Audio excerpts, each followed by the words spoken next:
નમસ્કાર મિત્રો, સ્વાગત છે બધા મિત્રોનો અમારી યુટ્યુબ ચેનલમાં। તો મિત્રો, ખાસ કરીને આપણે જોઈએ કે સોનાની બજારમાં છેલ્લી થોડા દિવસની અંદર જોરદાર મૂવમેન્ટ જોવા મળી રહી છે। તો આ મૂવમેન્ટ કયા કારણોના હિસાબે જોવા મળી રહી છે અને ચીન દ્વારા મહત્વપૂર્ણ સોનાની બજાર અંગે પગલાં લેવામાં આવ્યા છે। તો સંપૂર્ણ માહિતી જોઈએ તે પહેલા જે પણ મિત્રો નવા છે તે ચેનલને સબસ્ક્રાઇબ કરી લેજો। તો મિત્રો, આપણે 2025 નું વર્ષ જોયું કે જેમાં તેજીનું વાવાઝોડું જોરદાર એવું જોવા મળ્યું હતું અને તમામ રેકોર્ડ તોડી અને બજાર છે તે ઓલ ટાઈમ હાઈ સપાટી પર પહોંચી ગઈ હતી। પરંતુ ત્યારબાદ બજારે ફરી પીછેહટ કરી હતી અને 4 લાખ નજીક પહોંચેલી ચાંદીની બજાર ફરીથી ઘટી અને અત્યારે 2,35,000 થી લઈ અને 40,000 નજીક મૂવમેન્ટ કરી રહી છે।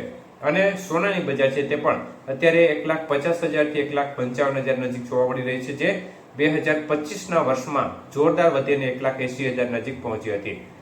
ત્યારે મિત્રો, ખાસ કરીને છેલ્લા મહત્વપૂર્ણ ડેટા અત્યારે સામે આવી રહ્યા છે તે મુજબ આ જે બજાર ઘટી છે તેનો સૌથી વધુ લાભ છે તે ચીન દ્વારા ઉઠાવવામાં આવ્યો છે।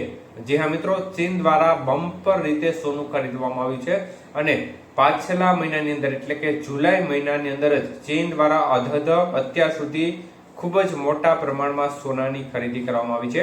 મતલબ કે બજાર ઘટી અને તેનો લાભ ચીને ઉઠાવ્યો અને જોરદાર રીતે ખરીદી કરી અને જેની અસર છે તે છેલ્લા 2-3 દિવસથી માર્કેટ ઉપર પણ જોવા મળી રહી છે।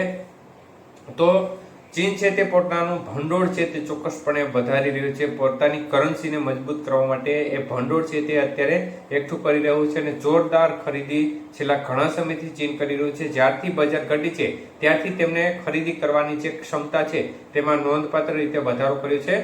પરંતુ અત્યાર સુધી મતલબ કે 2025 પછી જે તેજી જોવા મળી અને ત્યારબાદ જે ઘટાડો થયો અને ઘટાડા પછી સૌથી વધુ ખરીદી જુલાઈ 2026 ની અંદર ચીન દ્વારા કરવામાં આવી છે। મતલબ કે ખૂબ જ મોટા પ્રમાણમાં સોનું ચીને ખરીદ્યું છે જુલાઈ મહિનાના સમયગાળા દરમિયાન અને જેની સીધી અસર અત્યારે છેલ્લા 2 દિવસથી જોવા મળી રહી છે। તો ખાસ કરીને બજાર છે તેને એક સપોર્ટ મળ્યો છે જોરદાર ખરીદીના કારણે, જેના પરિણામ સ્વરૂપે બજારમાં જોરદાર હલચલ જોવા મળી રહી છે। અન્ય તરફ સ્ટેટ ઓફ હોર્મુઝ બાબતે અમેરિકા અને ઈરાન વચ્ચે બંને વચ્ચે ફરીથી શાંતિ કરાર થવાની શક્યતાઓને પગલે પણ એક પ્રકારે માહોલ છે તે ત્યાં સ્થિર થયો છે, જેના પગલે એક સપોર્ટ લેવલ સોનાની બજારમાં બન્યું છે।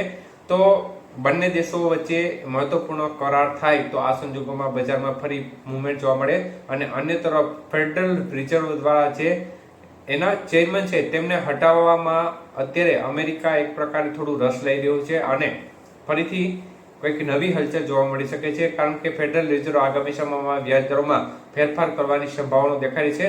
ત્યારે ફેડરલ રિઝર્વ આગામી સમયમાં જે અમુક છે તે એવું ઈચ્છે છે કે ફેડરલ રિઝર્વ છે તે વ્યાજ દરોમાં વધારો કરે, તો આ સંજોગોમાં બજાર છે તે ઘટી શકે અને અમુક જે એમના ઇન્વેસ્ટરો છે તે હજી પણ એવું ઈચ્છી રહ્યા છે કે જે વ્યાજ દર છે તે સ્થિર રાખે। એટલે આ તમામ પગલાઓ છે તે બજારને સીધી રીતે અસર કરતા હોય છે, પરંતુ એક મહત્વપૂર્ણ અપડેટ એ મુજબ અત્યારે ચીન છે તે જોરદાર બમ્પર ખરીદી કરી રહ્યું છે અને પોતાનું સોનાનું ભંડોળ છે તે વધારી રહ્યું છે। લગભગ સોનાની બજારમાં છેલ્લા મહિનાની અંદર લગભગ 600 ટન જેટલું સોનું ચીન દ્વારા ખરીદવામાં આવ્યું તેવી સમાચાર પણ અત્યારે સામે આવી રહ્યા છે। મતલબ કે અધધ રીતે ચીન છે તે સોનાની ખરીદી કરી રહ્યું છે અને પોતાનું ભંડોળ સતત વધારી રહ્યું છે।